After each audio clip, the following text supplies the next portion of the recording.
নমস্কার, story officially চ্যানেলে আপনাদের প্রত্যেককে স্বাগত। সব তীর্থ বারবার আর গঙ্গাসাগর একবার, যে কপিল মুনির আশ্রম আছে, সেই কপিল মুনির পিতা মাতা, তার জন্ম এবং তার মাকে সে কী উপদেশ দিয়েছিল সেই সম্বন্ধেই আমি আজকে কিছু বলছি। আসলে কর্দম মুনির সঙ্গে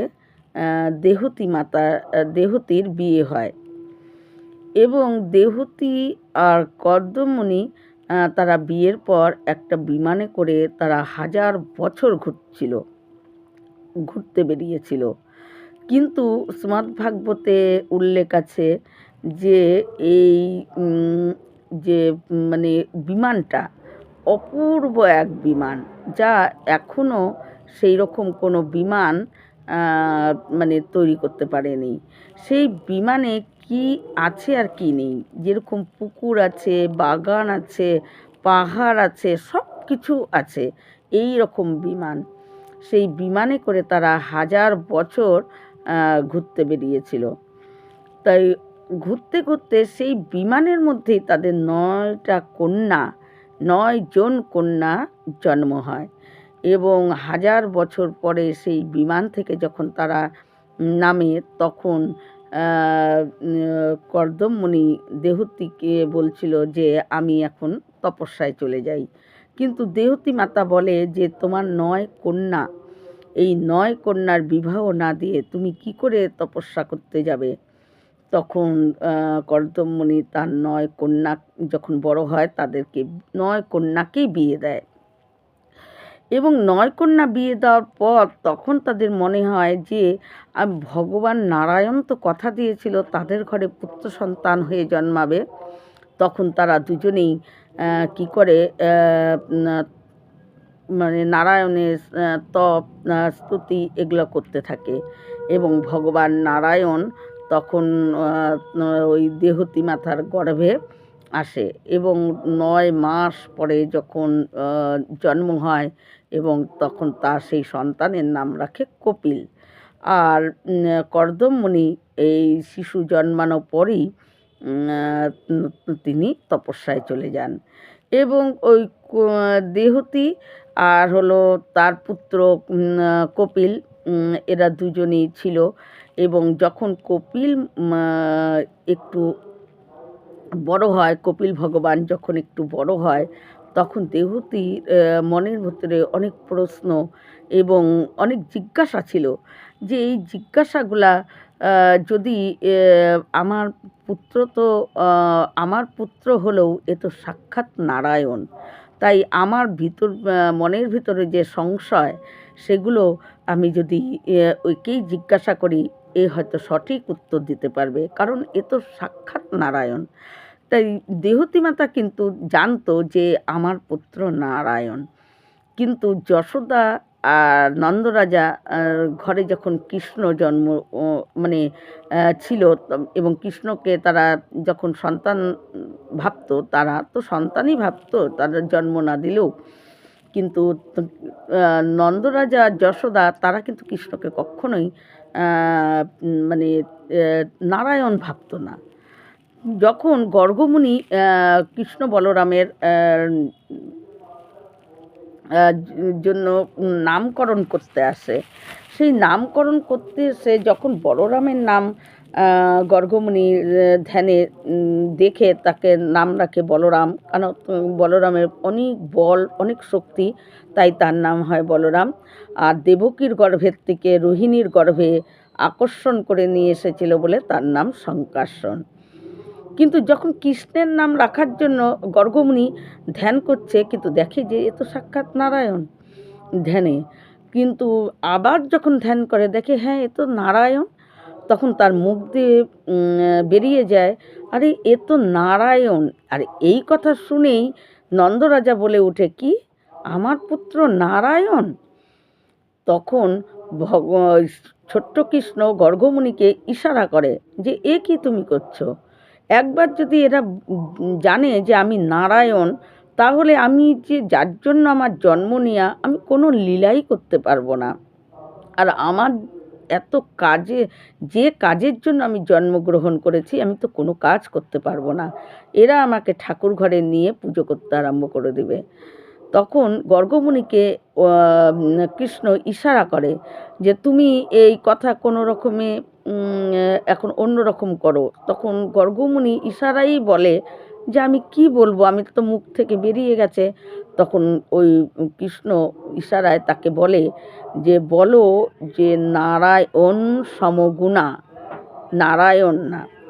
তখন গর্গমুনি নন্দরাজাকে বলে, আরে আগে আমার কথাটা শোনো, তুমি আগেই নারায়ণ বলে বলছো, আর আগে আমার কথাটা শোনো। তখন বলে যে কি কথা আপনি বলুন। তখন গর্গমুনি বলে যে তুমি তো নারায়ণ তোমার ইষ্ট, আর নারায়ণ তোমার প্রতি খুব সন্তুষ্ট। নারায়ণ তোমার প্রতি খুব সন্তুষ্ট বলেই তোমার যে পুত্র হয়েছে সেই পুত্রের মধ্যে নারায়ণের যে গুণ আছে সেই কিছু গুণ তার মধ্যেও আছে, সে নারায়ণ সমগুণা। তখন নন্দরাজা বলে ও আচ্ছা, নারায়ণের কিছু গুণ এর মধ্যে আছে, আমি এ নারায়ণ না। বলে না না, এ নারায়ণ না, নারায়ণের কিছু গুণ এর মধ্যে আছে। তখন নন্দরাজা তাই ভগবান শ্রীকৃষ্ণ তিনি গিরি গোবর্ধন পাহাড় বা কালিয়া দমন, দাবানল প্রাণ ভক্ষণ করেছে, এই রকম বড় বড় এত অসুর মেরেছে, কিন্তু তারপরও নন্দরাজা যশোদার কোনো সময় তার জন্য তারা কোনো রকম বিস্ময় বা অবাক হতো না, ভাবতো যে এর ভেতরে নারায়ণের গুণ আছে, তাই জন্য এগুলো করতে পারে, ওরা এই ধারণাই করতো। কিন্তু কর্দম ঋষি আর হলো কর্দমমুনি আর হলো দেহূতি, এরা কিন্তু জানতো যে আমার ঘরে যে পুত্র সে সাক্ষাৎ নারায়ণ। তাই দেহূতি তার মনের ভেতরে যখন অনেক সংশয়, জানার ইচ্ছা, অনেক প্রশ্ন জমে যায়, তখন ওই কপিলকে বলে যে কপিল তুমি কিছুক্ষণের জন্য, আমি তোমার মা না, তো আমার মনের মধ্যে কিছু প্রশ্ন আছে, আর সেই প্রশ্নগুলো আমি তোমার থেকে উত্তর চাই, কারণ আমি জানি যে তুমি আমার পুত্র হয়ে আসলেও তুমি স্বয়ং নারায়ণ। তখন কপিল দেবতা বলে মা ঠিক আছে, তোমার প্রশ্নের উত্তর আমি দেব। দেহতী মাতা তখন কি করে, কপিল দেবতাকে একটা মালা পরিয়ে তাকে তিলক কেটে একটা উঁচু আসনে তাকে বসায়, আর নিজে নিচে একটা আসন পেতে বসে। বসে দেহতী মাতা প্রথম প্রশ্ন করে যে আমাদের যে 10 ইন্দ্রিয়, যে চোখ, কান, নাক, জিহ্বা, ত্বক, তারপরে হলো হাত পা আর 2টো গুপ্ত ইন্দ্রিয়, এই নিয়ে 10টা ইন্দ্রিয় আছে। এই 10টা ইন্দ্রিয় তাদেরকে কি করে শান্ত করা যায়, তাদের ইচ্ছা পূরণের জন্য আমরা সারা দিন সারা জীবন আমরা খালি দৌড়াদৌড়ি করে যাচ্ছি, কিন্তু তবুও তাদের ইচ্ছা পূরণ করতে পারি না। এই ইন্দ্রিয়দের ইচ্ছা পূরণ করার জন্য যে আমরা এত দৌড়াদৌড়ি করি জীবনে, এত ছুটোছুটি করতে থাকি, কিন্তু এই ইন্দ্রিয়র ইচ্ছা আমরা পূরণ করতে পারি না। তাই এই ইন্দ্রিয়কে কি করে শান্ত করা যায়। তখন কপিল ভগবান বলে মা, যে তুমি বলছো যে ইন্দ্রিয়কে কি করে শান্ত করা যায়, আসলে আমাদের শরীরের মধ্যে এই ইন্দ্রিয়গুলোকে সেবক হিসাবে পাঠানো হয়। একজনের বাড়িতে যদি কোনো বাড়িতে একজন সেবক কাজ করে, সে তার মালিকের ইচ্ছা মতো সে কাজ করে, সে কিন্তু নিজের ইচ্ছায় কোনো কাজ করতে পারে না, তার অধিকার থাকে না। মালিক তাকে যে কাজ করতে বলবে সেই কাজই তার করতে হবে, কারণ সে সেবক। ঠিক আমাদের শরীরেও ঠিক এ 10 ইন্দ্রিয়কে আমাদের সেবক হিসাবে দেওয়া হয়, এবং এই সেবকদেরকে এদের নিজেদের কোনো চাহিদা থাকে না। তুমি জীবকে যা খাওয়াবে সে জীব সেটাই খাবে, চোখকে তুমি যা দেখাবে সে সেটাই দেখবে, আর কানকে তুমি যা শোনাবে সে সেটাই শুনবে। কিন্তু যদি শান্তই করতে হয় তাহলে মনকে আগে শান্ত করো। ইচ্ছা মনের হয়, মা ইন্দ্রিয়র হয় না। মনের ইচ্ছা হয় জীবকে, মনের ইচ্ছা হয় মাংস খাওয়ার, তাই জীব মাংস খায়। মনের ইচ্ছা হয় খারাপ দৃশ্য দেখার, তাই চোখ খারাপ দৃশ্য দেখে। মনের ইচ্ছা হয় যে খারাপ দিকে পাকে চালানোর, তাই খারাপ দিকে পা হেঁটে হেঁটে যায়। মনের ইচ্ছা যা হয় এরা তাই পালন করে। তাই জীবকে তুমি যা খাওয়াবে ও কিন্তু তাই খাবে। জীবকে যদি তুমি মাংস না খাওয়াও, ও কিন্তু চাইবে না যে মা আমাকে আজকে মাংস খাওয়াও। চোখ কিন্তু বলবে না যে আমাকে খারাপ দৃশ্য দেখাও। কিন্তু আমাদের মনের যেটা ইচ্ছা হয়, মনের ইচ্ছা হয় যে চোখকে খারাপ দৃশ্য দেখি, তাই চোখ খারাপ দৃশ্য দেখে। মনের ইচ্ছা হয় জিভের মধ্যে খারাপ নেশালো কোনো জিনিস খাই, তাই জিভ খায়। তাই শান্ত যদি করতে হয় মা, মনকে শান্ত করতে হবে, ইন্দ্রিয়র কোনো দোষ নেই। তখন দেহতী মাতা বলে যে এই মনকে কি করে শান্ত করতে হয়। তখন কপিল ভগবান বলে যে মনকে শান্ত করতে গেলে তোমার 5টা জিনিস আছে, সেই 5টা বিষয়ের সঙ্গে, জিনিসের সঙ্গে সেই রকম সঙ্গ করতে হবে। সেই সঙ্গ যদি করতে পারো তাহলে মন শান্ত হবে। তখন দেহতী মাতা বলে যে এই সঙ্গগুলো কি কি, কার সঙ্গে সঙ্গ করতে হবে।